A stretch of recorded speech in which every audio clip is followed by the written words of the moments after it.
मेरे प्यारे देशवासियों, नमस्कार। आप सभी को क्रिसमस की अनेक अनेक शुभकामनाएं। आज का दिन सेवा, त्याग और करुणा को अपने जीवन में महत्व देने का अवसर है।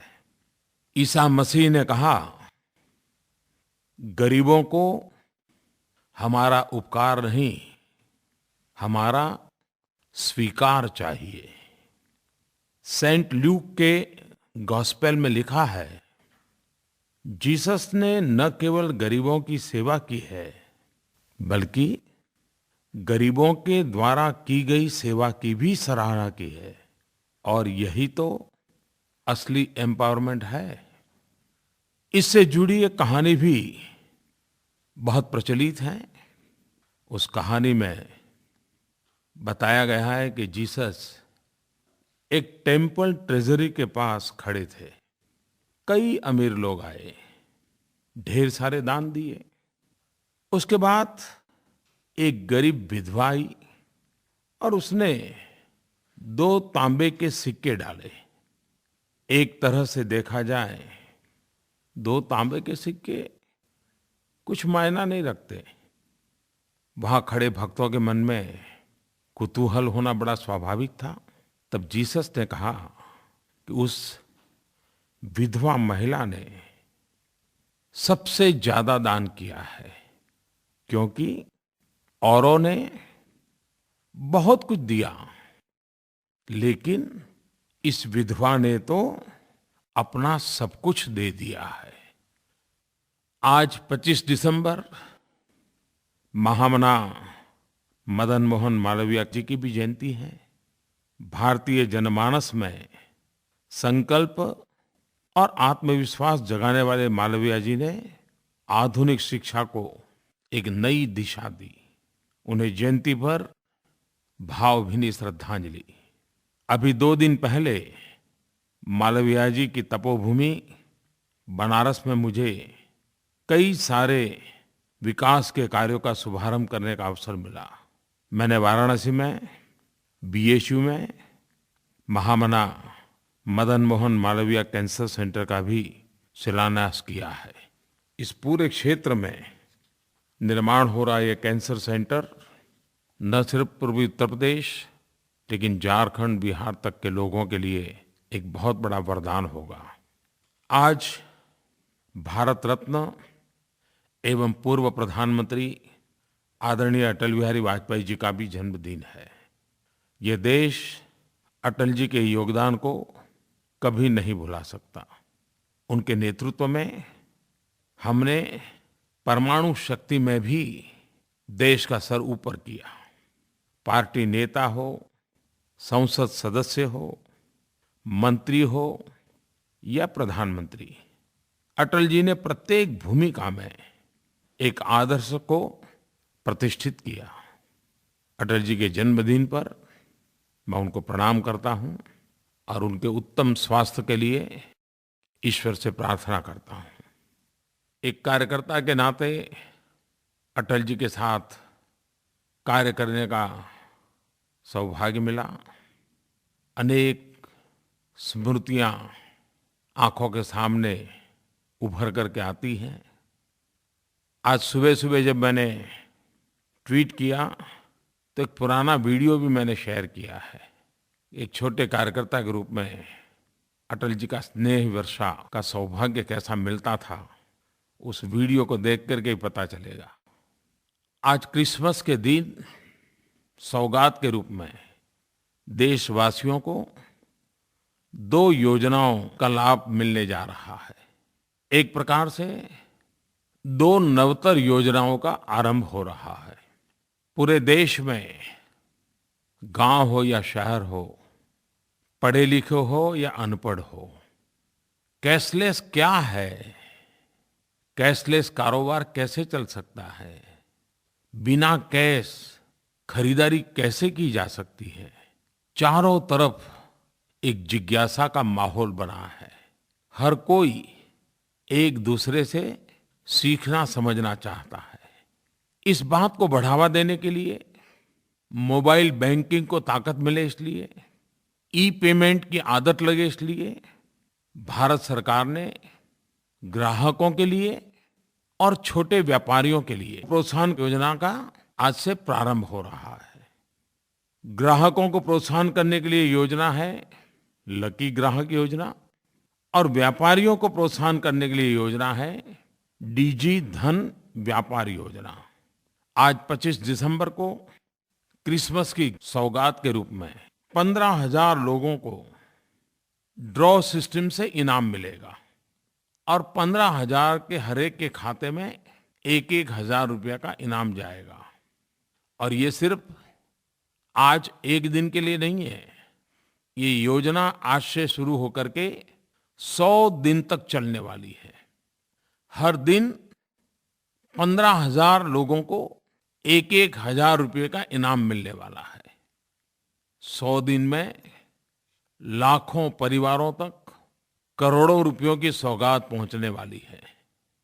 लेकिन ये इनाम के हकदार आप तब बनेंगे जब आप mobile banking, e banking, RuPay card, UPI, USSD, ये जितने डिजिटल भुगतान के तरीके हैं उनका उपयोग करोगे, उसी के आधार पर ड्रॉ निकलेगा।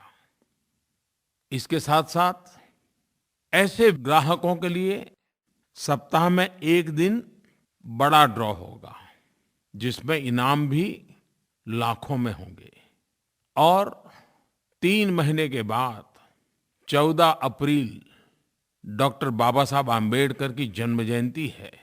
उस दिन एक बम्पर ड्रॉ होगा जिसमें करोड़ों के इनाम होंगे।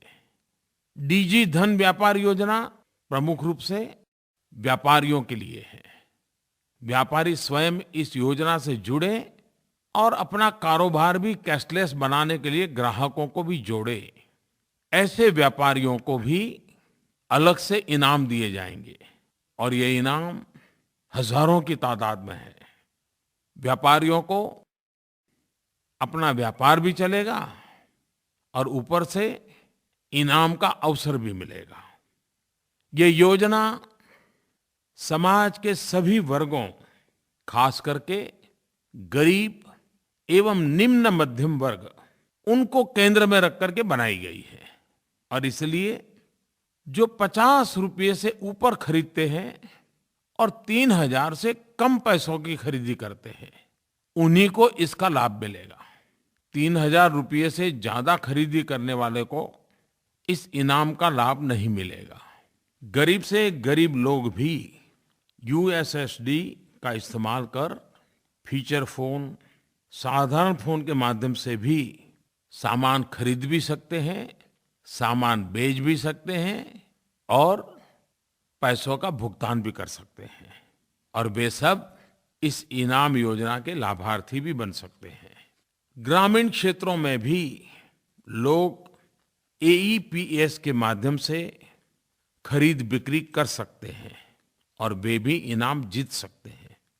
कईयों को आश्चर्य होगा, भारत में आज लगभग 30 करोड़ रुपए कार्ड है, जिसमें से 20 करोड़ गरीब परिवार जो जनधन खाता वाले लोग हैं उनके पास है। ये 30 करोड़ लोग तो तुरंत इस इनामी योजना का हिस्सा बन सकते हैं। मुझे विश्वास है कि देशवासी इस व्यवस्था में रुचि लेंगे और आपके अगल बगल में जो नौजवान होंगे वो जरूर इन चीजों को जानते होंगे। आप थोड़ा सा उनको पूछोगे वो बता देंगे। अरे आपके परिवार में भी 10वीं 12वीं का बच्चा होगा तो वो भी भली भांति ये चीज आपको सिखा देगा। ये बहुत सरल है। जैसे आप मोबाइल फोन से व्हाट्सएप भेजते हैं ना, उतना ही सरल है। मेरे प्यारे देशवासियों, मुझे ये जानकर के खुशी होती है कि देश में टेक्नोलॉजी का उपयोग कैसे करना, ई पेमेंट कैसे करना, ऑनलाइन पेमेंट कैसे करना, इसकी जागरूकता बहुत तेजी से बढ़ रही है। पिछले कुछ ही दिनों में कैशलेस कारोबार, बिना नगद का कारोबार 200 से 300% बढ़ा है। इसको बढ़ावा देने के लिए भारत सरकार ने एक बहुत बड़ा फैसला लिया है। ये फैसला कितना बड़ा है इसका अंदाज तो व्यापारी बहुत अच्छी तरह लगा सकते हैं। जो व्यापारी डिजिटल लेन-देन करेंगे, अपने कारोबार में नगद के बजाय ऑनलाइन पेमेंट की पद्धति विकसित करेंगे, ऐसे व्यापारियों को इनकम टैक्स में छूट दे दी गई है। मैं देश के सभी राज्यों को भी बधाई देता हूँ, यूनियन टेरिटरी को भी बधाई देता हूँ। सबने अपने-अपने प्रकार से इस अभियान को आगे बढ़ाया है। आंध्र के मुख्यमंत्री श्रीमान चंद्रबाबू नायडू के अध्यक्षता में एक कमेटी भी बनाई है, जो इसके लिए अनेक योजनाओं पर विचार कर रही है। लेकिन मैंने देखा कि सरकारों ने भी अपने तरीके से कई योजनाएं आरंभ की हैं, लागू की हैं। किसी ने मुझे बताया कि असम सरकार ने प्रॉपर्टी टैक्स और व्यापार लाइसेंस फी का डिजिटल भुगतान करने पर 10% छूट देने का निर्णय किया है। ग्रामीण बैंकों के ब्रांच अपने 75% उपभोक्ता से जनवरी से मार्च के बीच कम से कम 2 डिजिटल ट्रांजैक्शन करवाते हैं तो उन्हें सरकार की ओर से 50,000 रुपये इनाम मिलने वाले हैं। 31 मार्च 2017 तक अगर 100% डिजिटल ट्रांजैक्शन करने वाले गांवों को सरकार की ओर से उत्तम पंचायत फॉर डिजी ट्रांजैक्शन के तहत 5 लाख रुपए का इनाम देने की उन्होंने घोषणा की है। उन्होंने किसानों के लिए डिजिटल कृषण शिरोमणि, असम सरकार ने ऐसे पहले 10 किसानों को 5,000 रुपया इनाम देने का निर्णय किया है, जो बीज और खाद की खरीद के लिए पूरी तरह डिजिटल भुगतान का इस्तेमाल करते हैं। मैं असम सरकार को बधाई देता हूं, लेकिन इस प्रकार से इनिशिएटिव लिए सभी सरकारों को बधाई देता हूं। कई ऑर्गेनाइजेशंस ने भी गांव गरीब किसानों के बीच डिजिटल लेन-देन को बढ़ावा देने के कई सफल प्रयोग किए हैं। मुझे किसी ने बताया GNFC, Gujarat Narmada valley fertiliser और केमिकल लिमिटेड, जो मुख्यतः खाद का काम करता है, उन्होंने किसानों को सुविधा हो इसलिए 1000 पॉश मशीन खाद जहां बेचते हैं वहां लगाए हैं और कुछ ही दिनों में 35,000 किसानों को 5 लाख खाद के बोरे डिजिटल भुगतान के माध्यम से कर दिए। और ये सब सिर्फ 2 हफ्ते में किया। और मजा ये है कि पिछले वर्ष की तुलना में जीएनएफसी की खाद की बिक्री में 27% बढ़ोतरी हुई है। भाइयों बहनों, हमारी अर्थव्यवस्था में, हमारी जीवन व्यवस्था में इनफॉर्मल सेक्टर बहुत बड़ा है और ज्यादातर इन लोगों को मजदूरी का पैसा, काम का पैसा या पगार नगद में दिया जाता है, कैश में सैलरी दी जाती है। और हमें पता है उसके कारण मजदूरों का शोषण भी होता है। 100 रुपये मिलने चाहिए तो 80 मिलते हैं, 80 मिलने चाहिए 50 मिलते हैं। और इंश्योरेंस जैसे हेल्थ सेक्टर के दृष्टि से अन्य कई सुविधाएं होती है, उससे वो वंचित रह जाते हैं। लेकिन अब कैशलेस पेमेंट हो रहा है, सीधा पैसा बैंक में जमा हो रहा है। एक प्रकार से इनफॉर्मल सेक्टर फॉर्मल में कन्वर्ट होता जा रहा है। शोषण बंद हो रहा है। कट देना पड़ता है तो वो कट भी अब बंद हो रहा है। और मजदूर को, कारीगर को, ऐसे गरीब व्यक्ति को पूरे पैसे मिलना संभव हुआ है। साथ साथ अन्य जो लाभ मिलते हैं वे लाभ का भी वो हकदार बन रहा है। हमारा देश तो सर्वाधिक युवाओं वाला देश है। टेक्नोलॉजी हमें सहज साध्य है। भारत जैसे देश ने तो इस क्षेत्र में सबसे आगे होना चाहिए। हमारे नौजवानों ने स्टार्टअप से काफी प्रगति की है। ये डिजिटल मूवमेंट एक सुनहरा अवसर है। हमारे नौजवान नए नए आइडियाज के साथ, नई नई टेक्नोलॉजी के साथ, नई नई पद्धति के साथ इस क्षेत्र को जितना बल दे सकते हैं देना चाहिए, लेकिन देश को काले धन से, भ्रष्टाचार से मुक्त कराने के अभियान में पूरी ताकत से हमने जुड़ना चाहिए।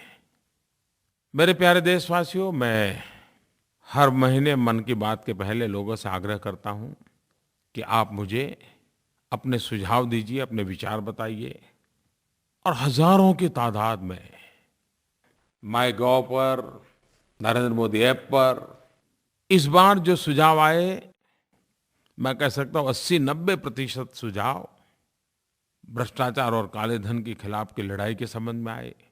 नोटबंदी की चर्चा आई। इन सारी चीज़ों को जब मैंने देखा तो मैं मोटे-मोटे तौर पे कह सकता हूँ कि मैं उसको 3 भागों में विभाजित करता हूँ। कुछ लोगों ने जो मुझे लिखा है, उसमें नागरिकों को कैसी-कैसी कठिनाइयाँ हो रही हैं, कैसी असुविधाएं हो रही हैं, इसके संबंध में विस्तार से लिखा है। लिखने वालों का दूसरा तबका वो है जिन्होंने ज़्यादातर उन बातों पर बल दिया है कि इतना अच्छा काम, देश की भलाई का काम, इतना पवित्र काम, लेकिन उसके बावजूद भी कहाँ-कहाँ, कैसी-कैसी धांधली हो रही है। किस प्रकार से बेईमानी के नए-नए रास्ते खोजे जा रहे हैं, इसका भी जिक्र लोगों ने किया है। और तीसरा वो तबका है जिन्होंने जो हुआ है उसका तो समर्थन किया है, लेकिन साथ-साथ ये लड़ाई आगे बढ़नी चाहिए। भ्रष्टाचार, काला धन पूर्णतया नष्ट होना चाहिए, इसके लिए और कठोर कदम उठाने चाहिए तो उठाने चाहिए। ऐसा बड़ा ही बल देकर के लिखने वाले लोग भी हैं। मैं देशवासियों का आभारी हूँ कि इतनी सारी चिट्ठियाँ लिख करके मुझे आपने मदद की है। श्रीमान गुरु मणि केवल ने माइगोव पर लिखा है, काले धन पर लगाम लगाने का यह कदम प्रशंसा के योग्य है। हम नागरिकों को परेशानी हो रही है, लेकिन हम सब भ्रष्टाचार के खिलाफ लड़ रहे हैं, और इस लड़ाई में हम जो सहयोग दे रहे हैं उससे हम खुश हैं। हम भ्रष्टाचार, काला धन इत्यादि के खिलाफ मिलिट्री फोर्सेस की तरह लड़ रहे हैं। गुरु मणि केवल जी ने जो बात लिखी है, देश के हर कोने में से यही भावना उजागर हो रही है। हम सब इसको अनुभव कर रहे हैं। लेकिन ये बात सही है, जब जनता कष्ट झेलती है, तकलीफ झेलती है, तो कौन इंसान होगा जिसको पीड़ा ना होती हो।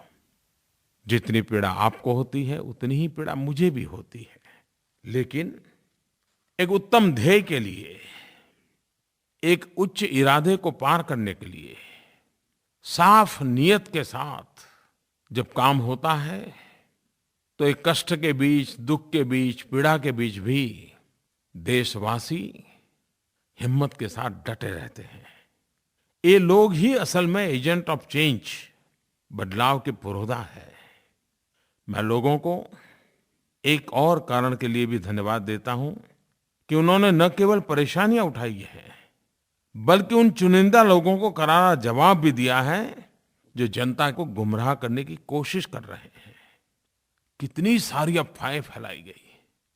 भ्रष्टाचार और काले धन जैसी लड़ाई को भी सांप्रदायिकता के रंग से रंगने का भी कितना प्रयास किया गया। किसी ने अफवाह फैलाई, नोट पर लिखे स्पेलिंग गलत है। किसी ने कह दिया नमक का दाम बढ़ गया है। किसी ने अफवाह चला दी 2000 के नोट भी जाने वाली है, 500 और 100 के भी जाने वाली है, ये भी फिर से जाने वाला है। लेकिन मैंने देखा भांति-भांति अफवाहों के बावजूद भी देशवासियों के मन को कोई डुला नहीं सका है। इतना ही नहीं, कई लोग मैदान में आए, अपने क्रिएटिविटी के द्वारा, अपनी बुद्धि शक्ति के द्वारा अफवाह फैलाने वालों को भी बेनकाब किया, अफवाहों को भी बेनकाब कर दिया और सत्य ला करके खड़ा कर दिया। मैं जनता के इस सामर्थ्य को भी शत-शत नमन करता हूँ। मेरे प्यारे देशवासियों, ये मैं साफ अनुभव कर रहा हूँ, हर पल अनुभव कर रहा हूँ।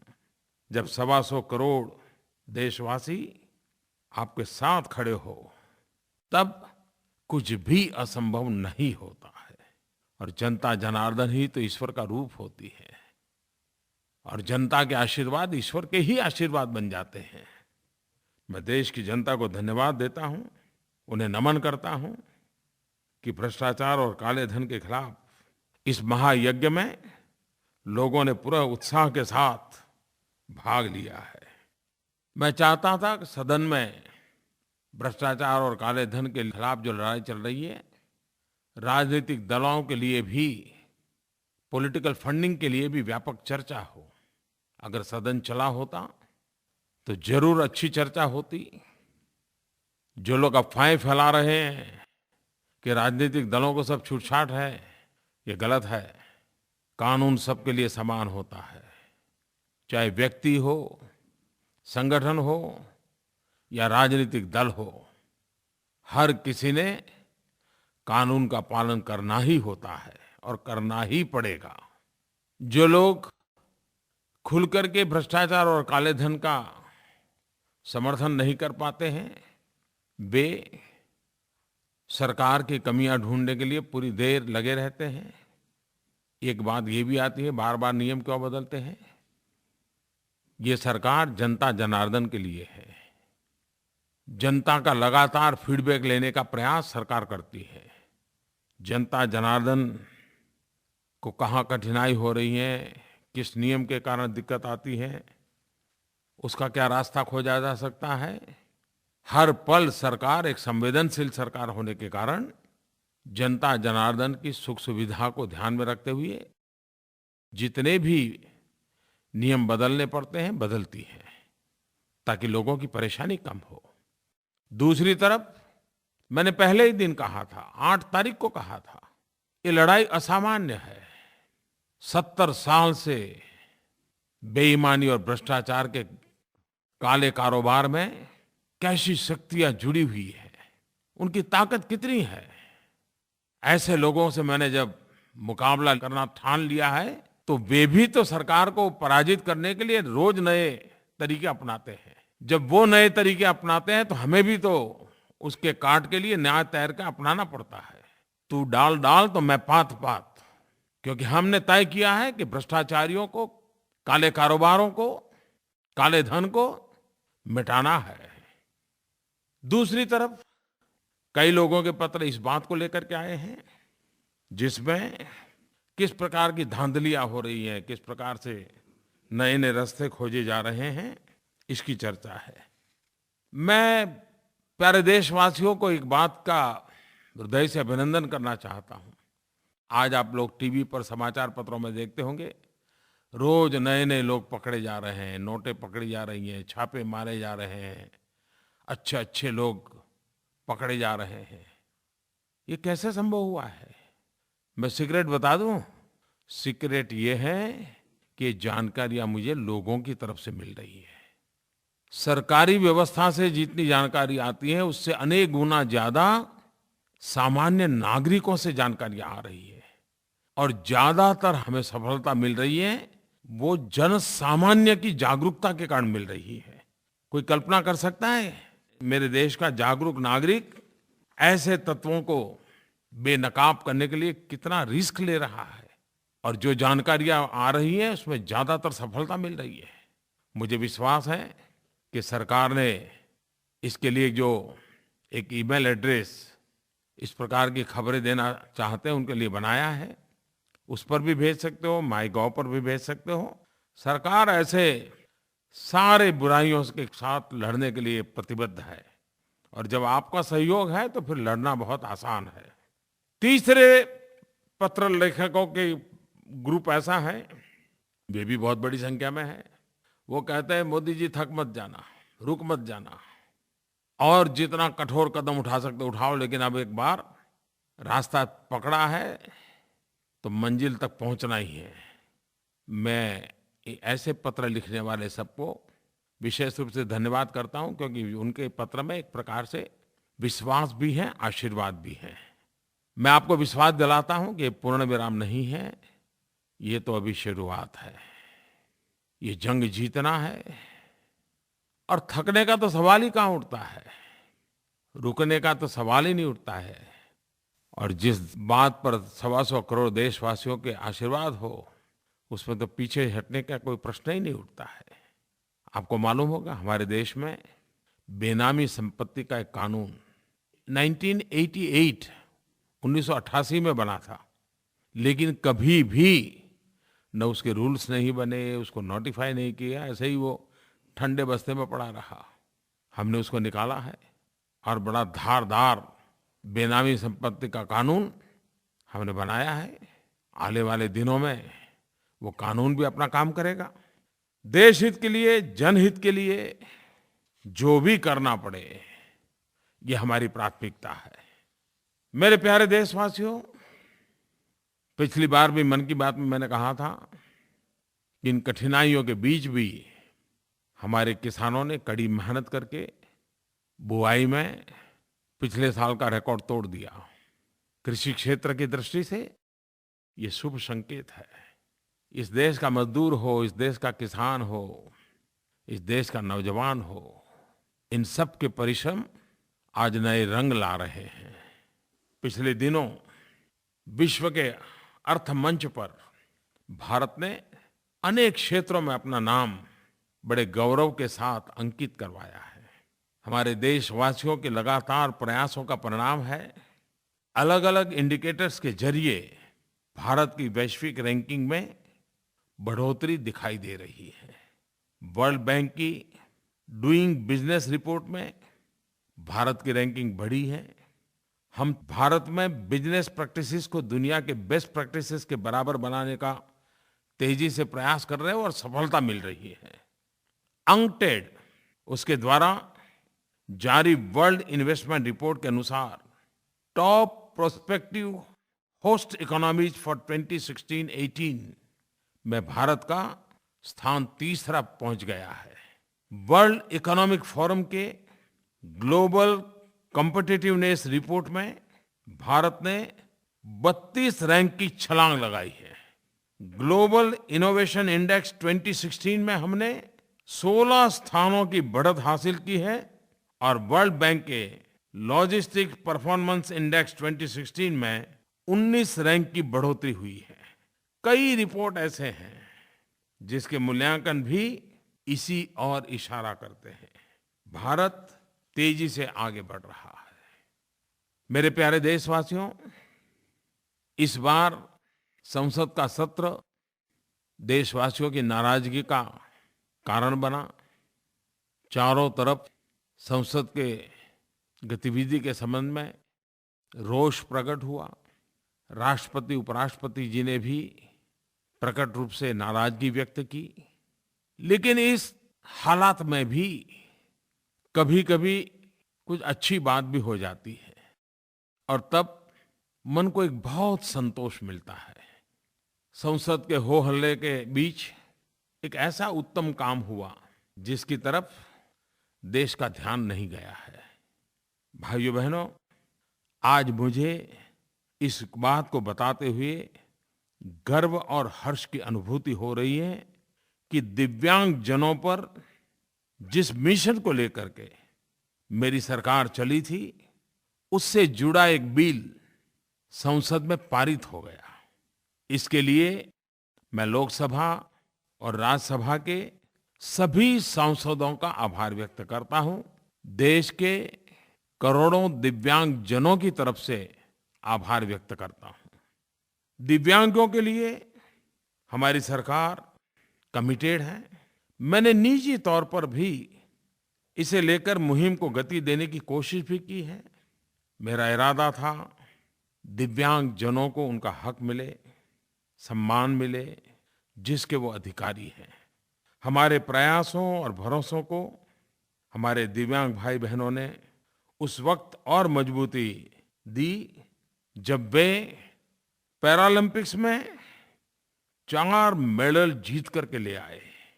उन्होंने अपनी इस जीत से न केवल देश का मान बढ़ाया, बल्कि अपनी क्षमता से लोगों को आश्चर्यचकित भी कर दिया।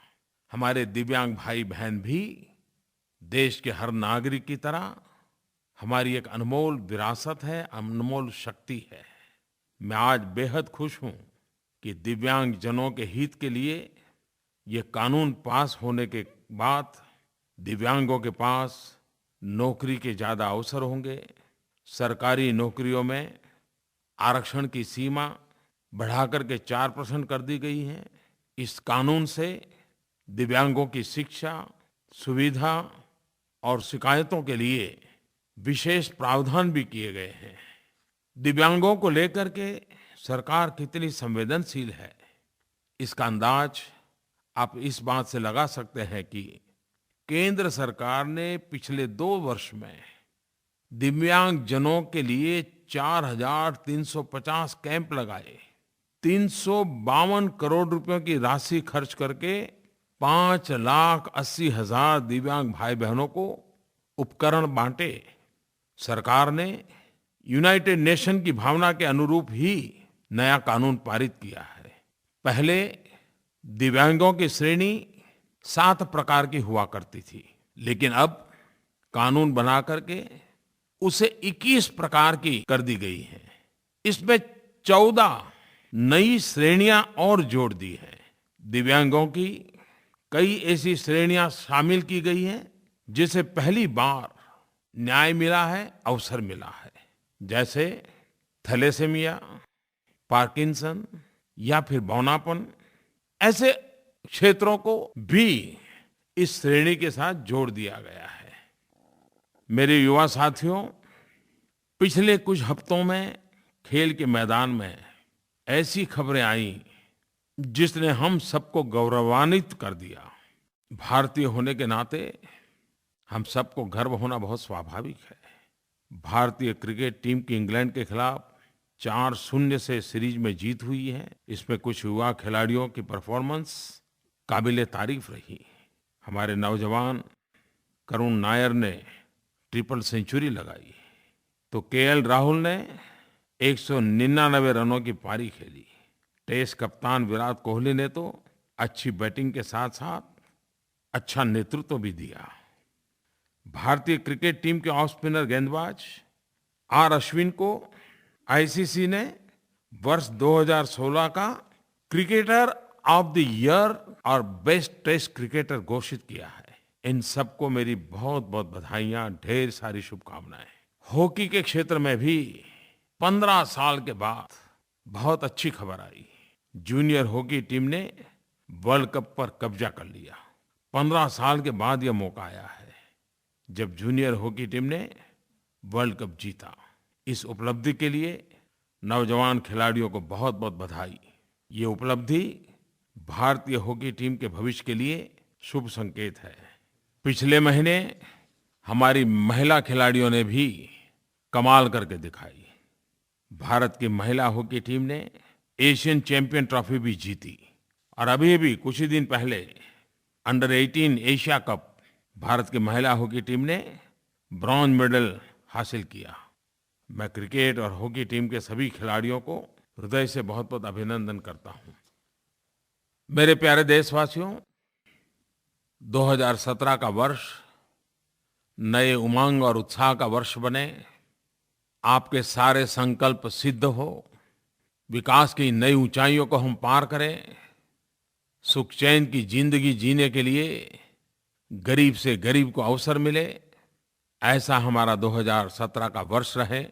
2017 के वर्ष के लिए मेरी तरफ से सभी देशवासियों को अनेक अनेक शुभकामनाएं। बहुत बहुत धन्यवाद।